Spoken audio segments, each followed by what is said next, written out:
비대면 예배를 앞장서서 드리는 소강성 목사님은 칼빈과 종교개혁자들 시대 때 로마 가톨릭은 예배를 강행하면서 전염병이 퍼졌고 종교개혁자들은 예배를 드리지 않았다고 말을 해요. 그래서 우리도 종교개혁자들의 본을 받아가지고 예배를 드리지 않고 비대면으로 예배를 드려도 된다고 말을 합니다. 그런데 여러분, 그것은 역사적인 배경을 모르는 상태에서 자신의 입맛에 맞게 일부만 발췌한 것이에요. 종교개혁 당시 요한 헤스라는 사람이 루터에게 치명적인 전염병, 그때 당시 흑사병이었죠. 이 흑사병이 덮칠 때 그리스도인들이 도망치는 것이 적절한지 질문을 했습니다. 이 질문을 받고 루터가 고민을 하다가 이 질문에 대한 대답으로 한 속책자를 발행했는데, 이 책에서 루터는 전염병이 터졌을 때 공예배와 정기예배를 어떻게 드려야 하는지에 대해서 나누고 있어요.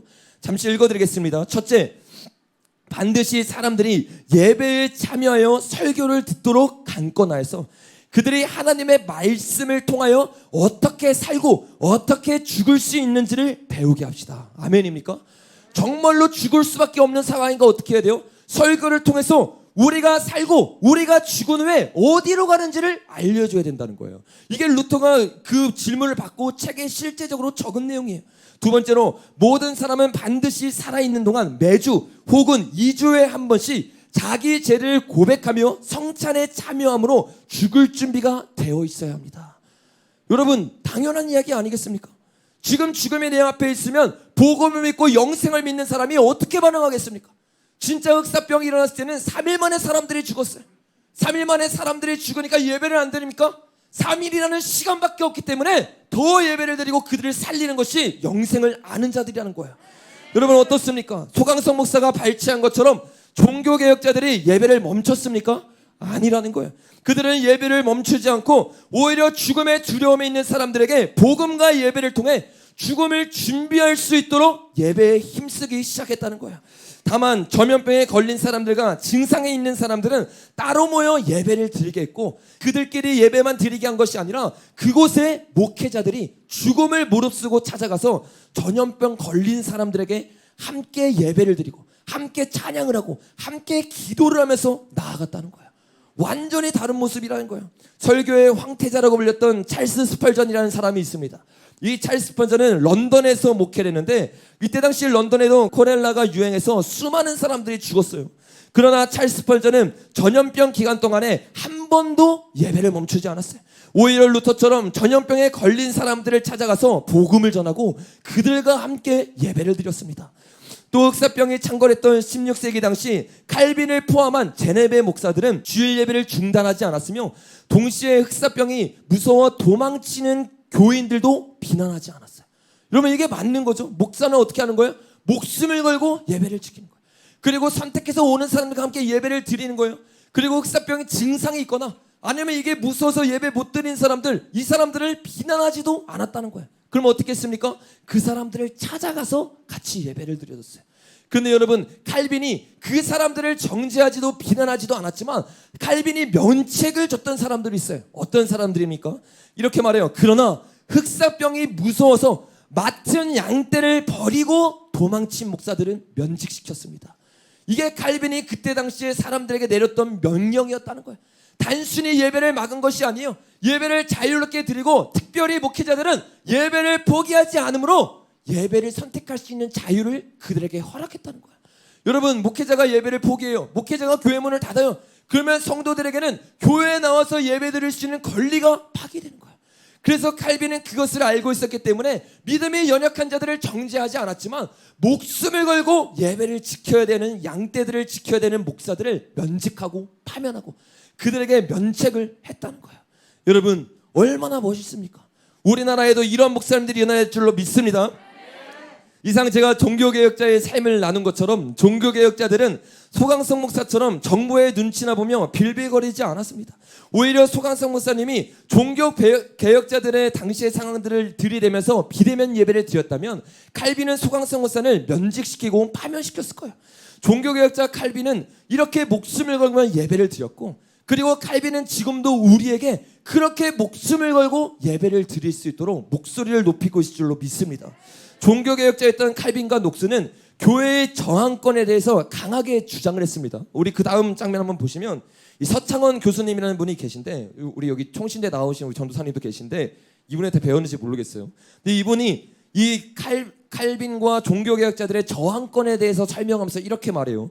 악법도 법이라고 해서 순복하는 것이 맞느냐 아니면 거기에 강력하게 저항해야 되느냐라고 물어봤을 때 칼빈이랑 녹스는 저항권을 이야기한 거예요. 그래서 사실 스코틀랜드에서는 그 부분을 잘 드러냈던 부분들이 17세기의 언역다들, 컨버넌트들이라고 이렇게 이야기를 하는데, 찰스 2세가 장로의 주의 원리, 교회의 수장권, 성경의 건의 이것들을 무시하는 정책을 펴고 그것을 고수하는 장로교들을 다 죽이려고 그랬거든요. 그래서 그 당시 18,000여 명이 순교를 당하면서 지켜낸 것이 바로 이 녹스로부터 받은 국가에 대한 저항권이었습니다. 결국 그것으로 인해 교회의 영적 독립성을 찾게 되어지고 교회가 정교분리 원칙을 가지고 장로교가 지금까지 왔는데, 우리가 국가의 법 제정 자체가 하나님의 법에 위배되는, 예를 들면 낙태금지법이라든지 성소수 차별금지법이라든지 이런 것이 하나님의 법을 위배하고 있는 것이 분명하다고 할 때 그것에 대해서는 강력하게 국가에 대해서 항의를 해야 한다는 것이 바로 저항권입니다. 아멘입니까? 그래서 지금 이제 코비드 19에 대한 부분도 예배 자체 금지시키는 이 부분은 국가가 교회에 명령할 권한이 없습니다. 아멘. 교회가 들어야 할 명령은 하나님의 말씀으로부터만 오는 것입니다. 아멘. 우리 교수님께요 박수로. 그렇기 때문에 예배는 어떠한 상황에서도 중단될 수 있는 부분이 아니라고 보는 것이지요. 그것이 벌금을 국가에서 매기고 감옥에 목사를 쳐넣는 일이 된다 할지라도 그것을 기꺼이 감수해야 됩니다. 17세기 언약도들은 예배당에 못 모이게 했어요. 여러분, 우리 언약도들을 배웠잖아요. 그들 여러분 교회에서 예배 못 드리게 했어요. 근데 그들은 어떻게 했어요? 교회라는 건물이 예배가 아닌 걸 알고 있었어요. 그래서 비대면 예배 드리자 이게 아닌 거예요. 어떻게 했습니까? 그래서 산에서 들에서 모여서 예배를 드렸습니다. 예배를 하다가도 군사들이 잡으러 오면 뿔뿔이 또 도망하기도 하고, 그러니까 우리들이 하나님 말씀을 지켜내는 이 부분들은 세상 사람들로 하여금 우리가 하나님의 종들이고, 그리고 우리가 해야 되는 이들은 다 하나님의 말씀을 따라 행하는 것입니다 라고 고백하는 것을 알게 하는 엘리야 선지자의 갈멜산에서의 기도가 오늘 우리에게 필요할 줄로 믿습니다. 아멘. 여러분, 이 종교개혁자를 연구했던 교수님이 뭐라고 말하고 있는 거예요? 종교개혁자들은 단 한 번도 예배를 포기한 적이 없다는 거예요. 하나님의 말씀만 우리가 순종하겠습니다.